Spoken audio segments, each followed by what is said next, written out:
hungry? Hey, Ma! Can we get some meatloaf? This has like a mom's basement kind of feel. Mom! Mom! Mom! Still some stuff in the basement. What basement? Mom's Basement with Joe Frank. That is quite possibly the dumbest thing I think you've ever said. And Corey Diab. I can't believe I take part in this show.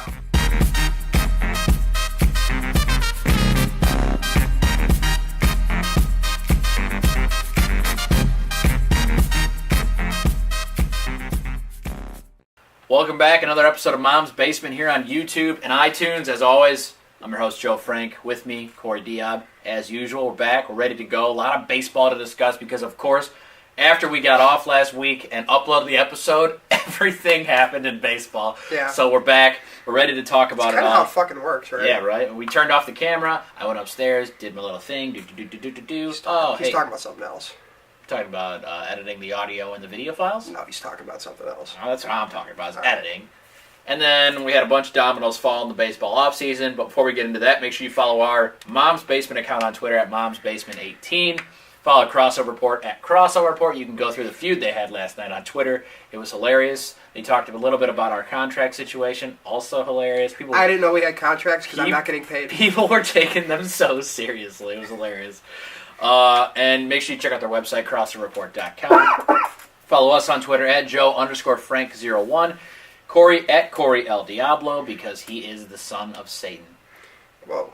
I'm kidding. Also, feel free to block us like Shy Sox fan Mike. Yeah, Shy Sox fan Mike has officially blocked us on Mom's Basement. He even blocked the Mom's Basement account that The second we got, he was like blocked. But he's still checking in on my tweets now.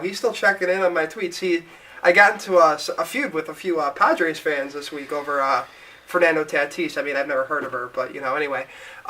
He likes to, just favorite all the tweets of the people trashing me and trashing some of these White Sox fans, but he's supposed to represent White Sox Twitter. So he doesn't. He does not. He's a fraud. The biggest fraud. Anywho. The most fake news ever. Okay. All right, now let's jump into some of this baseball. Eric Hosmer has officially become a San Diego Padre. With two of these moves, we basically knew were going to happen. We said this at the beginning of the offseason. Hosmer probably going to be a Padre. J.D. Martinez, who we'll get into here in a second, probably going to go to Boston. Both have come true. They've come to fruition. They're ready. Hosmer's been announced. Martinez will be announced tomorrow. So Eric Hosmer, Corey, first initial reaction on the deal. 8 for 144. It's fucking funny, first of all. 8 years for Eric Hosmer, are you fucking real? That's ridiculous. That guy doesn't deserve more than 5 years, all right? He gets the opt-out after 5 years. He's probably not going to do it because he's not going to get better. Eric Hosmer has had one season with a WAR above 4. He's not a very good baseball player. It's certainly not worth that money. He's a solid baseball player, sure, but that would be like... That's ridiculous. It's on the level of laughable that the Jason Hayward contract was for me. Whoa. Jason Hayward's actually good at something. Jason Hayward's actually good at something, though. Wow. But the Hayward contract was a steal when it was signed. Well, what is it now? Not a steal. I see the Chicago police being contacted for that contract. But anywho, no. To be real serious about Eric Hosmer, though. I mean, his number one attribute is that he's a leader for the young guys coming up for the Padres. But what was his contract? 144. Yes. Are you paying $144 million for leadership? Yeah, I mean, though, I'm just gonna take your side for a second, then I'm gonna go the other way here. It's like Jose Abreu's a leader for all the young Cuban guys, but what's he make a year? His contract when he signed was 6 years, $67 million. So you're saying it's proving your point to an extent that Jose Abreu is making half the money and doing the same thing while and also is a putting better up baseball numbers. Player, absolutely. Better offensive numbers at least. Yeah, it's pencil him in for 30 and 100. Yeah, absolutely. But I think Eric Hosmer's going to opt out of this deal. How? When the 5 years passes, he'll be 33 years old. And he'll have I can't do the math. He's going to make $105 million in the first 5 years. I think it's $20 million a year for the first 5, so that'd take him to 100, and then he would have 44 remaining over 3, so that would be math. Fuck me. Just under $15 million. That's why he's going to opt out. You think he's going to get more? I do. I don't know. You think not right now? It's not hard. Look at how this offseason has gone for players who are either on the wrong side of 30, who have depreciating talent. It's taken them a long time to get deals. Some of these players haven't even gotten deals yet. Sure. I think Eric Hosmer is going to opt in for those 3 years because I don't think anybody's going to pay him more. I think he's opting out. And this is like really the first time we've seen this kind of offseason happen where, we're not giving long-term, like before we saw Cano get a massive deal. Pujols was like the first one to get the huge... Well, Pujols is why this offseason is happening. Exactly, that's what I'm saying. So I think 5 years, anything could happen. I mean, basically the market could be completely different in 5 years, and that includes for Hosmer.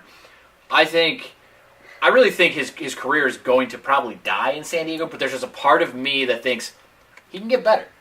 He was rushed up to the major leagues with the Royals. Do you have any logical reasoning behind why he could be better? It's just a hunch right now. It's just a gut feeling. So for the record, Joe Frank has no logical... It's a gut... He can't give me anything behind the fact that Eric Hosmer is going to get better. Well, he's going to hit 300 every year. Every year. I'll put it right down. He's going to hit 300 every year in San Diego. Okay, because batting average means everything, but continue. I'm not saying it means everything. I'm just saying, yes, he's going to a bigger ballpark, probably the worst hitting ballpark in baseball. Not just that. Who else? First of all, 300 every year. He hit 266 in 2016. I didn't say he's hit 300 every year. I said he's going to. He's hit 300 twice in his career. He's going to. He was rushed up to the Royals. Had a lot on his shoulders. They won a World Series. He's a good leader. We already went over that. He's good cute. for the clubhouse. That's so cute. Yeah, it is very cute. Thank you. Continue. I think he's going to get better. I think he's going to get better. Oh, I yeah, really because playing in 3 of the hardest to hit in ballparks every year in your own division for We'll have to see how it plays out. at least 110 games. Yeah, I mean, we'll have to see how it plays out. That's crazy. He's playing Clayton Kershaw. Clayton Kershaw. If Clayton Kershaw's healthy. Well, I'm just assuming he is because I don't assume injuries. I assume that the guy who gets hurt every year is going to get hurt. I'll assume that. He gets hurt every year. And I'm assuming a guy who is an overrated baseball player is not going to get better at the age of fucking 28. No, 28's not old. It's not old, but you know what? You should see by now what his trend is as a player. I mean, fucking Avi Garcia, he took forever, and he's only 26. Avi Garcia's name just got brought up in my space here. I don't like it. I brought up Jason Hayward too. Yeah, but Hayward's he bleeds blue right now. As much as we hate the contract, he bleeds blue right now. And he's opted in for that. It's like the Penguins from Madagascar. For me, when you say that name, smile and wave, boys. Just smile and wave. All right. Mike gave her a real weird stare in the background right there. It's okay. He's eating rice and ranch, so he has no room to judge us. Yeah, it's a weird fucking combination. Rice-a-roni and ranch dressing I hate it mixed so in a much. bowl. Yeah, so, I mean, I think 100% he's opting out. He's going to get under $15 million I will a year disagree. for 3 years. He's opting out. We'll see how that plays out. It's going to be a while. Okay, well, wait. If he opts out, I don't think he gets more money than that. So maybe he opts out, but I don't think he gets more money than that. 100% he's opting out. All right. All right, let's move on. Next move, Jimmy Martinez. Wait. Real quick, though. Is Jason Hayward opting out? Yes. We'll see about that in a year. It's Theo's league. Okay. Moving Fuck on, that. J.D. Martinez finally has signed with the Red Sox with his former GM from Detroit, Dave Dombrowski. There's the connection there. Dombrowski essentially got him for what he offered him in Detroit, I believe. The same extension. Oh, I don't remember that, but I would trust you on that one. Pretty close, if not the same. He's getting $50 million over the first 2 years, then has an opt-out clause in that deal. What is 5 for 125? He was so good last year. I'm looking at it now. And when he got to Arizona, he got hotter. Like, he was just roping the ball out of the ballpark. Oh yeah. So just fun fact for all you stat nerds out there: he had a .690 slugging percentage last year. Babe Ruth for Babe Ruth's entire career had a .690 percentage. That's fucking crazy. But yeah, no, I mean he played out of his fucking mind last year. I mean an OPS over 1,000. That's just absolutely crazy. I mean if he continues this kind of production, which he's not going to, but if he continues this kind of production, then he's well worth that contract, and he might be underpaid on that contract. My question is, where does he fit on a Boston Red Sox team? On this Boston Red Sox team? Probably the same place Kyle Schwarber fits, and that's it as a DH. I mean, you know, I like to get the Cubs digs in where I can. That doesn't make any sense because they're a National League team. Skinny Schwartz is playing left field this year every day. Yikes. Okay. Anywho, so yeah, he probably fits as a DH, rotating in the corner outfield spots. I don't know. Probably as a right fielder he would rotate, but like, you know, you have Benintendi Betts and Jackie Bradley Jr. out there. I don't know if they're trying to make a trade for one of those outfielders for a pitcher or what the deal would be. But that's a real expensive DH you got there. Listen, Dave Dombrowski, Boston Red Sox. This move makes absolutely no sense. And it's one of the moves that we knew was happening, and it just doesn't make any sense. You have a top 5 outfield in baseball. They have a really good offense just in general. In general, your lineup is very good with a middle infield of Bogarts and Pedroia and the outfield of Benintendi, who's going to get better. Betts had a down year last year. He's going to bounce back this year. He's a guy who can hit 300, hit 30 home runs, drive in 100, plays the best right field maybe in the American League. Then, first base, you've got Mitch Moreland and Hanley Ramirez, who are going to split time anyways between first base, DH there. So you're losing at bats for Martinez around the board. Obviously, he's a better hitter than those guys. Maybe he can catch. Oh, boy. This just doesn't make any sense. No, it really doesn't. Boston should have gone out and paid 1 to 2 starting pitchers. I think we just accepted it because it's been the rumor since it's been the rumor since the offseason has started, but I mean, it still doesn't make sense. Their weakness is in the rotation. You have Chris Sale and nobody else. They've got a bad pitching staff. Yeah. I'll say bad pitching staff. And the Chris Sale trade, as good as he is, doesn't fix it. Because Chris Sale goes out there, he wins the Cy Young in the first half of the year, and then falls off the table. And then wasn't very good in the playoffs against the Astros. You're right. They're going to get bounced in the ALDS again I think so. until you address the pitching staff, the rotation, and the bullpen. Because other than Craig Kimbrell, I mean, you got Tyler Thornburg, who they brought in, Carson Smith, Joe Kelly. And see, the thing is, right now, too, they're kind of where other contending teams are, where they don't have much to trade from the farm either. So if they were to make a trade, it would have to be from like major league depth. So you're trading an outfielder. You're essentially trading. That's where you're essentially trading like somebody like Jackie Bradley Jr. Yeah. So you can move Benintendi over to center. I mean, I don't understand. I mean, I feel like, again, like I said earlier, we've sort of accepted the signing as going to happen, but it doesn't mean it makes sense. And they also have one of the best utility guys who plays a lot of outfield, in Brock Holt. Yeah, Brock Holt. He's very, very good. This, I mean, you look at their rotation. Sale's your number one. After that, you don't have a sure thing anywhere. Right now, they have the depth listed as Porcello, Price. Rick Porcello won a Cy Young award, so how about you shut your mouth? He didn't deserve the Cy Young. He He only won it because he had 20 wins, because the offense was carrying him through the season. David Price is the biggest question mark in baseball. Wins, though, when it comes to evaluating pitchers. Look at Jose Quintana. Come on now. Period. Price, you don't know what he's going to be. Is he going to be back to a frontline guy? Is he going to be in the bullpen? Is he going to be the most expensive bullpen piece in baseball? Drew Pomeranz is a scrub. Stephen Wright's a scrub, a knuckleballer. I mean, come on. Get out of here. Your bullpen sucks. They should have spent money on pitching. They're going to regret this come playoff time. There's absolutely 0% chance like I said, they get out of the ALDS. They're going to trade Rafael Devers for James Shields, and that's going to be okay. Right, Big Game James going to pitch every single postseason game for Boston. Yeah, sure. Big game. He's adjusted that arm angle. He knows what he's doing. He adjusted the arm angle. He did. Anyway, Dave Dombrowski, you made a mistake here. Just like you made a lot of mistakes with contracts in Detroit. You keep getting jobs. You keep getting more money. He does put winning clubs, though, out there, though. Sure. Detroit won a ton of division titles. Did they win a championship? They did not, but Okay. you know what? I like that in a GM who actually goes for it. Who doesn't ever rebuild? I mean, how many divisions did he win? He won. The Tigers a lot were of rebuilding, and he was like, I'm going to go to Boston. I'm going to head to Boston. Yeah, that's crazy. All right. Let's move to the Rays. They had a busy week. They did. They did a lot of things. Some questionable things. Yeah, they pissed off their franchise center fielder, Kevin Kiermaier. He spoke out, saying, I don't know what we're doing. Doesn't make any sense. After they traded their number 2 starter, Jake Odorizzi, to the Twins. They DFA'd Corey Dickerson on the same day. Corey Dickerson had a pretty solid year Corey for them. Dickerson was an all-star in 2017. He had a very good first half. Kind of fell off towards the second half of the season. But certainly not somebody you just DFA You out just of don't, nowhere. well, sorry, Corey Dickerson, we're going to designate you for assignment. And we have no reason you know for how it. you know how the MLB All-Star Game works, too, where it's like, it's not exactly halfway through the season. It's like 90, 100 games into the It's season. the same like the So NBA. like 2/3 of the season, he was a pretty good ball player. Yeah. And they just fell off the map, which it is what it is there, but he's still a good baseball player. So after they trade Odorizzi to the Twins, they're counting on a guy named Brent. Go ahead. I'm going to let you finish. Honeywell? Yeah, okay. I- I was hoping you would pick up on I it. didn't pick up on that, but Brett Right, Honeywell, Brett- the number 12 prospect in all of baseball. Here you go! He's the number 2 pitching prospect to Michael Kopech. Because he tore his UCL, he's getting Tommy John, so now that leaves a Unfort. big gap in your rotation. Without Odorizzi, it probably goes Chris Archer, then to Blake Snell, one of their top pitching prospects from years past.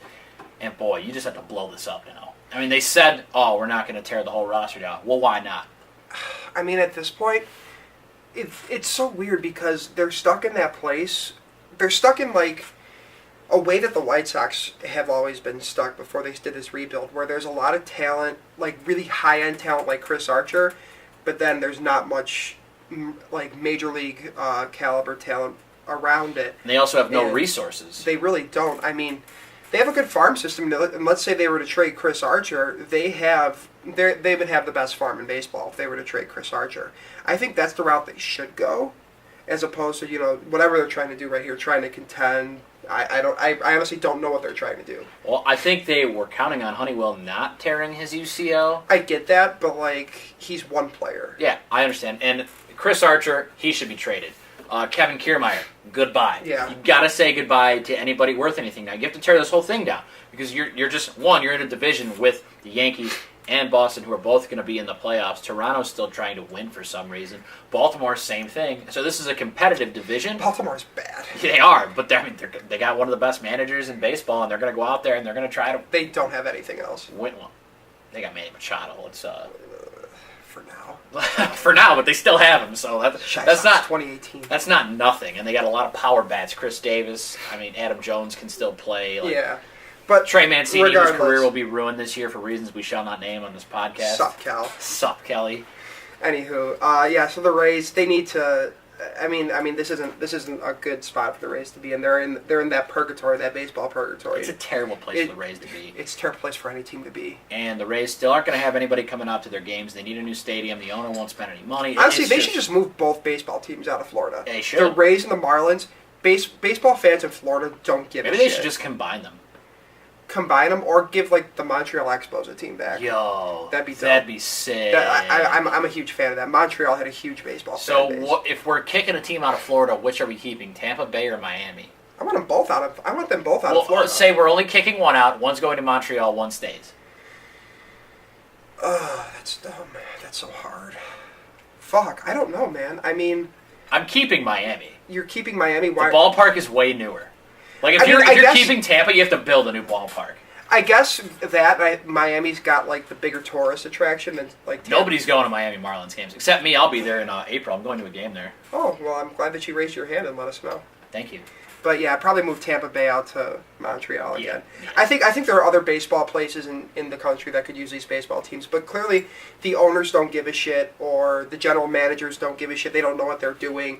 I would say with the Marlins, it's more of ownership not giving a shit, and then the Rays, they're kind of just stuck in the middle. Man. Derek Jeter's been awful. That's why they got new owners, man. They're the child club for the New York Yankees. That's what the Marlins are. That's good. All right, so you heard it here first. The Expos, they're coming back. Yeah, the Tampa Bay Rays are becoming the Montreal Expos. The Montreal Rays. That's our clickbait title for this podcast. Let's just so you know. All right, now we talked about the Twins a little bit here with Odorizzi going there. Let's get deeper into the Twins. They trade for Odorizzi, and then they signed Logan Morrison today. 38 bombs last year, I believe. 38 home runs last year. That's all we care about is dingers with a Z. Dingers. Hitting dingers. Someone's outside barbecuing, and they're hitting dingers in the backyard. I hate all of this. Blake's got a smile on his face. Barbecue. All right, let's move on. So, are the Twins... I think we both could have seen them contending for a wild card spot before these moves. Are they contending for the AL Central title with Cleveland? In what way? Are they going to finish close? I don't think they're winning it. Okay, that's that. There you go. That's an answer. I think they don't finish within 5 games of the division. I mean, I think Cleveland's just that much better. Cleveland has an actual rotation. Yeah, just for context here, the Twins have Barrios, they have Odorizzi, Kyle Gibson, Phil Hughes, Irvin Santana will be back probably late April, May-ish area. He had a finger injury, so the rotation obviously heavy favorites to Cleveland, but those guys have had a lot of health problems in the past. I get that, but the Twins are also having their health problems. Yeah. And, the Twins, they have a pretty solid lineup, but at the same time, I take pitching over hitting any time. Oh, sure. I don't predict injuries, so I would take Cleveland over them, and I think Cleveland wins it by more than 5 games. And let's go through the Twins lineup here because it's pretty good. You look at the outfield, Eddie Rosario, he's a decent player. Byron Buxton, if he gets better this year, watch out baseball because... Yeah, Byron Buxton has the best tools of almost anybody in baseball. We were looking, this was maybe months ago, we were just browsing old prospect lists and we were looking at Buxton. How they rate the tools and how 50 is average and then anything above that's above average. Byron Buxton had 60s or greater in every single tools. So when he got the Mike Trout comparison, it was warranted for the tools. So we'll see what he can be, and that would be a real problem for the White Sox. But anyhow. They got Kepler on right, Mauer plays first, Castro behind the plate, Big Miguel Sano at third, the middle infield of Polanco and Dozier, who's hit 40 bombs each of the last 2 seasons. That's a damn good offense. It's just, is this pitching going to over... The pitching needs to greatly outperform its expectations for them to have a chance to beat Cleveland. I still think they're going to be in the wild card. I think they're. I think so. They're in the same spot they were last year, even though I think they're a better team now than they were last year, because obviously last year they didn't have Jose Barrios at the top of the rotation in form, because I thought he was going to be terrible last year. He came up the year before, he was garbage, and now he came back last year, really put some stuff together, was able to have some good numbers. They add Addison Reed in the bullpen. They've got Fernando Rodney as the closer. They've got Zach Duke. It's not enough, in my opinion. No. Maybe they make a bullpen move. Maybe they make a move for Chris Archer. They do have the farm to make that type of move. They really do. I mean, they have the number 1 overall pick in last year's draft. They do have solid players in the farm as well, but beyond him. But yeah, they can make a deal for Chris Archer or a bullpen piece if they needed. Corey wanted to talk quickly about a White Sox prospect. Oh yeah, I forgot we were going to do this. I don't know. I'm out of here. I'm sorry, guys. I'm sick. But like, what's I talking about? Mike Rodolfo, the number 14 overall prospect for the White Sox. He was super hyped up in start of training camp because it was him, Luis Robert, and Eloy Jimenez all hanging out talking about how they're the outfield of the future. Mike Rodolfo got news that he had been diagnosed with a UCL strain in his throwing arm, so his right arm. Typically, that requires Tommy John surgery if it becomes a tear. He got good news from the doctors today, though, that he won't be in the outfield for at least 6 weeks, but he can still DH. For wherever he ends up. They said that hitting will not complicate the injury, so they're just going to treat it for 6 weeks, or they're going to rest him for 6 weeks, and then he should be ready to DH come April, and then they'll go from there as far as rehabbing the arm. So good news for Mike Rodolfo. And on the Cubs side, not really much. I mean, every game in spring training for the Cubs is essentially meaningless because their team is set. It's not like the White Sox where you watch for the excitement of the young guys like we were doing for the Cubs a few years ago when Chris Bryant was just tearing up the Cactus League, like insane. But the Cubs don't play any meaningful games. I'm not going to watch any of the games probably, mostly because I'll be busy, but like there's no point. You know what you're going to get, except maybe this. Here we go. Skinny Schwarbs leads the Cactus League in stolen bases. Wilson Contreras and Anthony Rizzo went back-to-back today. They're sitting at 2-1 in the Cactus League. It's really all I got. Put a C on Rizzo's chest. Everybody go get your Venezuelan arm sleeves ready for the season. See, if you look at this, you can't even tell which team I can tell because I'm on the Cub page. And it's highlighted. bolded. Yeah, but fuck. both Chicago teams are 2-1. There you go. We're meeting in the Little League, the Cactus League World Series. Yeah, and Oakland's undefeated. Fuck Oakland. That's really all I wanted to say. Mostly just to piss off Corey. How? Because Skinny Schwarbs is going to go 2020 this year. Easy. 2020 what? Is 20 that homers, 20 stolen bases, beb. And what's his on base I don't worry about his on base OPS? percentage or his OPS. I'm worried about dingers with Kyle Schwarber. Listen, glad to know we're stuck in 1995. You know what you were getting with Kyle Schwarber when you picked him. He's going to hit a lot of home runs and he's going to strike out. And how many of those home runs are coming off of lefties? We shall see. All right. Moving really quickly here, just one thing we want to touch on in the NBA because it was kind of funny. I mean, not to laugh at something like this, but I'm not laughing at that. Yeah, Corey, did you smile when Jimmy Butler tore his meniscus? I didn't frown. And we have a healthy Zach LaVine. I didn't frown. I definitely smiled. I'm not going to lie. You're an asshole. Like, I'm looking at that like, this is sick. This worked out perfectly for the Bulls. Well, are you surprised that Tibbs drove another player into the ground? Nope.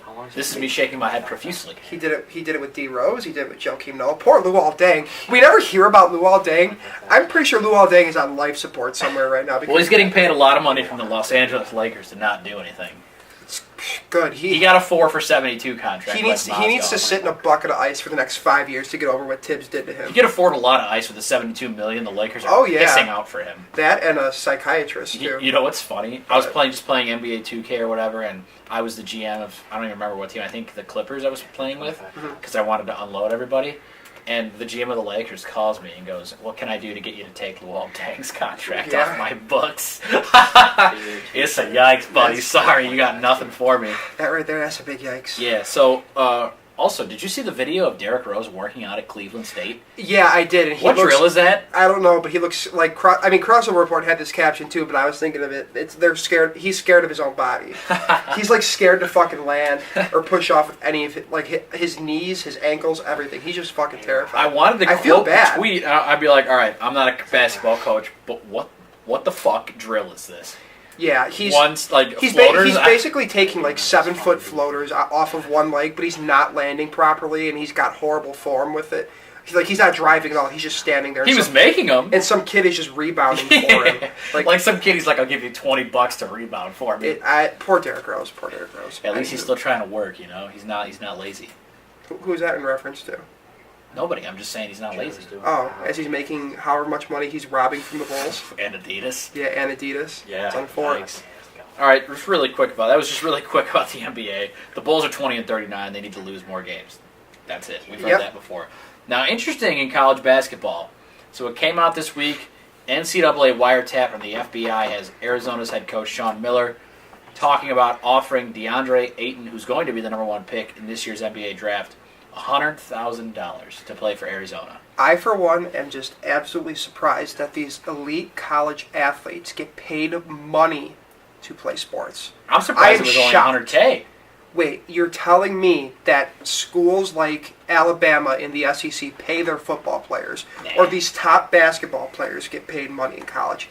I'm baffled. I'm lost. How? So, is this bad for college basketball? It happens. It happens, man. Like what? Like I don't. It's like one of those things where like we just don't talk about it, but it exists. So are you for one? Are you on the boat of saying that college athletes should be paid? Oh yeah, absolutely. Because I'm not. Why? I'm just not. I just don't. I don't dig it. Why? Because they already go there for free. You know they're getting like free shit on the side. Like not talking money, but like clothes or cars, stuff like that. The amount of Meals. times their likeness is used to sell tickets or to sell jerseys or to sell merch of any kind. Listen, you know what you signed up for when you went to college. That's period. That's no. You should no. Go play overseas. That's like saying an NBA player who signs his contract should only make that money because he knows what he signed up for when he became an NBA player. You can get around this by going to play overseas. Period. Well, Emmanuel Mudiay just did this. He went to China, played for $1 million, got drafted to the NBA. Period. I mean, LeVar Ball pulled his kids out of school. I was about to say Big Baller Brand. Big Baller Brand is starting their own league. I mean, there are ways around the NCAA. If that happens, that'd be pretty fucking cool. I would watch the shit out of that, to be honest with you. I'd be curious to see how many top players commit to play in that league. Well, because they would get paid money. Yeah. You know? Let's face it, these guys aren't... DeAndre Ayton is not going to college to learn about fucking, marine biology or whatever the fuck classes. So don't go to college! I mean, it's right now it's the most direct and easy route to get to the NBA. But if you're good enough, you're going to go to the NBA. Like, it's not that difficult. Period. I get that. Now, I'm on board for making it where you can go to the NBA out of high school again. Oh, yeah, I think I would do that, too. I would do that. But I don't think the players should be paid. One, there's no fair way to pay every single player on a college team. There isn't. There's not a fair way to do it. So you should just let shit... I honestly, I'm cool with just letting shit like this happen. I'm really cool with it. Taking the rug, lifting it up, getting a big broom, and just sweeping it under there and putting a pat down on it. It's already what's happening. I understand that. If they want to do it where I don't know about it, yeah, that's fine, because I can't stop it. But this is making you upset. No, it's not making me upset. I'm just saying I don't think they should be paid. I just don't, because there's no fair way to do it. I'm the 13th guy on the bench for Arizona. Me, Joe. I'm not 6 feet tall, but I'm a sharpshooter, right? I add one thing to the team. Hold on, if you're the 13th guy on the roster, you're not a sharpshooter. But I think I'm a sharpshooter. You're the guy who collects the towels after practice. I don't do that. We have a towel guy. We're Arizona. All right. Anyway, DeAndre Ayton's on my team. We're buddies. We're roommates. I have an answer for you, and I'm just waiting for you to finish your story. He gets paid. Now they decide to pay people. He gets paid $2 million. I get paid $1,000. How is that fair? Get better. You fucking suck. Get better. Work on becoming a sharpshooter. Don't just fucking talk about it. But okay? The only way they're going to be able to pay players is if there's a fair way to do it. Aw. I'm just saying. Aw, that's so sweet. That's the only way it's going to happen. That's so sweet. You know what the best part about all this is? This wiretap comes out, all this. Sean Miller has a clause in his contract where if he's fired for cause, for doing something wrong, for knowingly breaking the rules, he gets paid more money. Can his agent be like my representative for every job negotiation I ever have? His agent is probably getting a lot of calls right now, like, yo, can you work this out for me too, man? What's going on here? I got a lot of shit that's about to get unraveled. I got a lot of shit that's about to come up into the public. I need you. Honestly, that is wild. That's fucking funny. That's awesome. So is anything going to change from this wiretap? No. Yeah, No, Arizona's gonna get, you know, they're gonna be like, here, give me your wrist, and they're gonna slap your wrist, and then that's really it. The NCAA is the worst run organization, maybe? Well, definitely in sports, 100%. We can agree with that. As far as like controversies and stuff Controversy, like that. corruption, the NCAA is fucked. There's no other way of saying it. But people still watch. Yeah, they're always going to watch. If I still watch March Madness. I still watch college football. Shit, even with these draft prospects, I watch college baseball now. You know? Yeah, so... Doesn't matter. Wow. It's a non-issue. Non-issue. All right, moving on from the NCAA to a little bit of football. Potential Bears free agent target, Jarvis Landry. He could be getting the tag from the Miami Dolphins, and boy, that's not good for the Bears. Well, it's not good for the Bears, but what is Miami doing? It's almost like they're spiting him. Like, we're not letting you go to free agency. We're just going to tag you. It's like what the Redskins did with Kirk Cousins the last 2 years. Like Jarvis Landry actively does not want to be there, and then that's first off. Second off, they're trying to trade him. What NFL team is going to be like, yeah, sure, we'll give you 2 first-round picks for 1 year of Jarvis Landry? Like Bill Polian saying, if you're not calling the Eagles with 2 1s and 2 2s for Nick Foles, it's not even going to be discussed. Yeah, well, Bill Polian retired a long time ago, and he should have retired much longer before that. But, no, Jarvis Landry, they're just doing it to say, fuck you, Jarvis Landry, to be honest. I mean, there's really no other way to put it. I mean, Jarvis Landry would be one of the top 2 wide receivers on the open market. You know, kind of hurts the Bears, yeah.